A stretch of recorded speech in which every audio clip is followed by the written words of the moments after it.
ডানাতে ভর করে যাই মদিনা। জনপ্রিয় বক্তা এবং শিল্পী জুবায়ের আহমদ তাসিফের সাথে ডুয়েট গজল চ্যালেঞ্জ করেছে পরি আকন্দ, কিন্তু পরি আকন্দের সাথে জুবায়ের আহমদ তাসিফ হার মেনেছে। সম্পূর্ণ গজলটি না দেখলে আপনার বিশ্বাস হবে না, কারণ এই সেই পরি আকন্দ যে কারি আবু রায়হানকে হার মানিয়েছিল, অর্থাৎ কারি আবু রায়হানের সাথে ডুয়েট গজল চ্যালেঞ্জ করেছিল কোরআন গজল নিয়ে।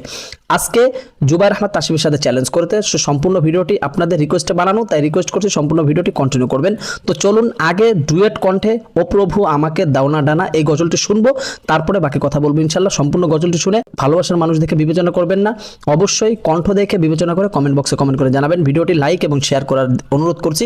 তো চলুন আগে সম্পূর্ণ গজলটি শুনি। প্রথমে আমরা জুবায়ের আহমদ তাসিফের কণ্ঠে শুনবো, তারপরে পরি আকন্দের কণ্ঠে শুনবো ইনশাল্লাহ। তো চলুন শুনে আসি। ও প্রভু আমাকে দাও না ডানায়, আমি ডানাতে ভর করে যাই মদিনা। ও প্রভু আমাকে দাও না